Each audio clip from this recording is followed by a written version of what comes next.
Welcome to the Energy News Beat podcast. My name's Stuart Turley, President and CEO of the Sandstone Group. It has been a crazy news day around here, and I thought it'd be kind of slow for the Thanksgiving holiday, but it is crazy. Got a show lined up for you. Nuclear renaissance is the best path forward. That's the first one. And let's come around the corner to climate Enron may be heading for a crash. I thought the title on this article was fabulous. Let's go over here to the next one. First reading, Canadians appear to have stopped caring about the climate change. That's kind of crazy. Wall Street's ESG craze is fading. That's another one. We're seeing a trend here, folks. It is absolutely crazy. I've never seen this kind of a trend in energy that's going on. Also, a vast reserves of rare earth minerals found in a Wyoming coal mine. That's a pretty cool story. So we're going to end up with a thank you to everybody and have a great Thanksgiving. It's going to be a big travel week. We want everybody staying safe. So let's start and get right into the news today. A nuclear renaissance is the best path forward. I'll tell you what, 20 policies are accelerating. At least 22 states, plus Puerto Rico and Washington, D.C., have committed to either 100% carbon free electricity generation or net zero by 2050. We're seeing all these articles that are out there. They can't make it without nuclear. They got to have some nuclear. So here's the problem. 3 states, Illinois, New Hampshire, and South Carolina, have generate over 50% of their electricity needs from nuclear power, making them effectively carbon neutral and an idea hub for energy. We're seeing this for companies, for energy-based companies coming in, helping their GDP, state GDP going up. We're seeing this in Germany. The story ran out on Newsbeat today where Germany is absolutely losing its ability to even be a powerhouse. And that was from David Blackman's Substack. Germany has lost the ability to impact their GDP upward, and it's going in a downward spiral. Energy policies matter. Here's where I love this story. Climate Enron may be heading for a crash.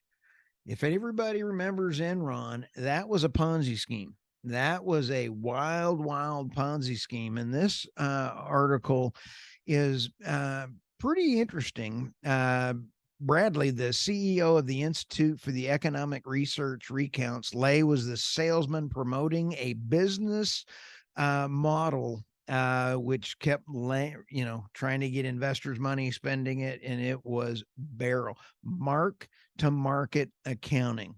That was amazing.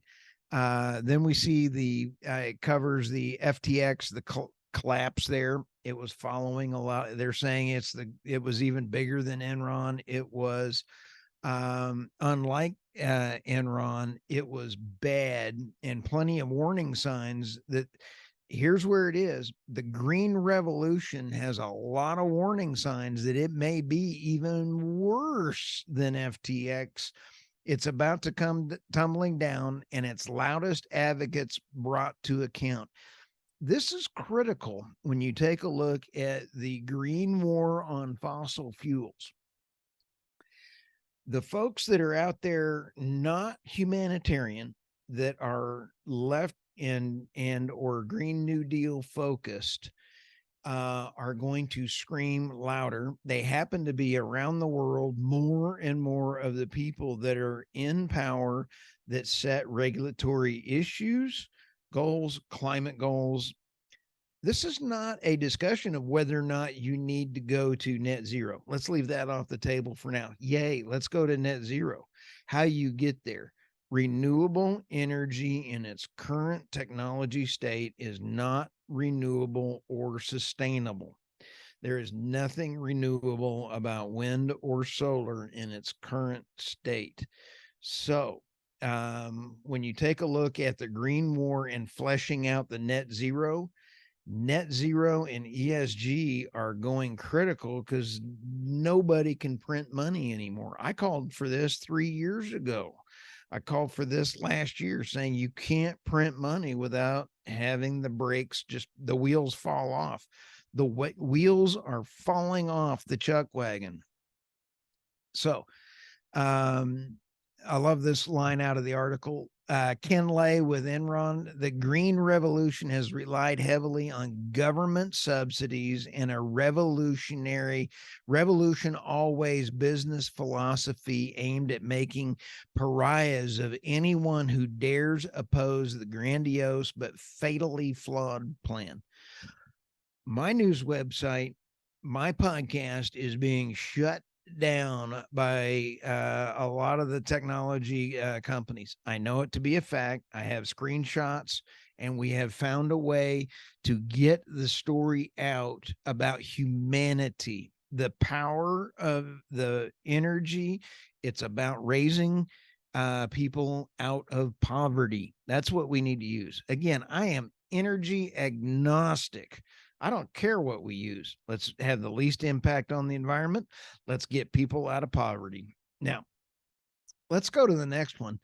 Wall Street's ESG craze is fading. And I'm telling you what, it seems like the Prime Minister of UK triggered this about 6 weeks ago. I've never seen such a falling out of people saying, hey, wait a minute. It's okay to do that. We've even had Bill Gates come out and say climate change is not going to kill you. Then you've had Larry Fink come out, head of BlackRock, say we're investing in oil and gas, and they were doing it quietly over the last several years, trying to make sure that they propped up their other money. They lost $1.7 trillion in the first half of 2022. This article is really describing this quote, Tony Turrish. This really is the result of too many managers looking to cash in on increased awareness on demand for ESG investments, said Tony Turrish, Senior Vice President at Calmos Investments. The ESG has hit the bottom of the barrel.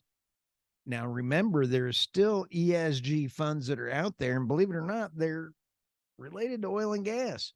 Natural gas is now considered ESG friendly. And take a look at Oxy. Warren Buffett has been out there investing in it. Occidental has been absolutely hitting it out of the park with their carbon capture and everything else that they're doing.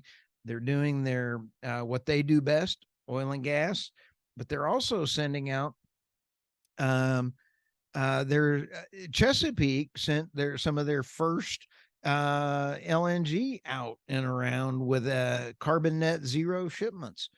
So oil and gas companies can do it. The EIA, for those that didn't remember this, the EIA said the U.S. has curbed its pollution, carbon pollution, because of natural gas. So when you take a look at this article, it is amazing. 2021 Hartford Funds inserted sustainable into its core bond product and subsequently saw investors pour 100 million into it.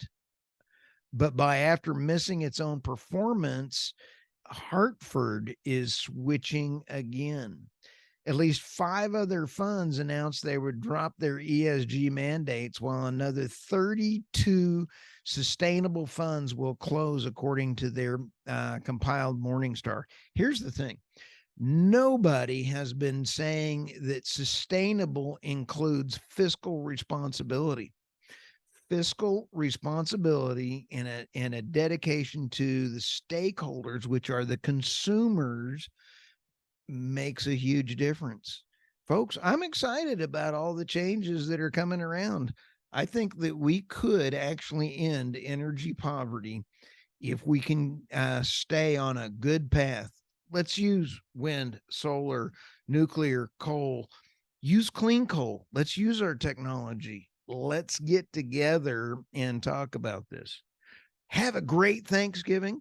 I've got some great podcasts that are going to be rolling out. The staff has been working overtime to get that. If you're an energy executive, I want to talk to you. I want to find out what's going on in your environment, in your world. I've had some great podcasts coming out. I've had Mark Masters, who is a media mogul. He is a fantastic man. I've had George McMillan, who has a worldwide view. And both of those, one was an hour and 15 minutes, one was 2 hours. Holy smokes, this is just amazing. I've got so many great interviews. Just interviewed Heidi McCullough and Terry Edom, an author and also a movie mogulist out of Canada. We've got so many more coming out, and it is all about ending energy poverty. Thank you so much, and I really appreciate everybody. Have a great Thanksgiving, and I'll see you soon.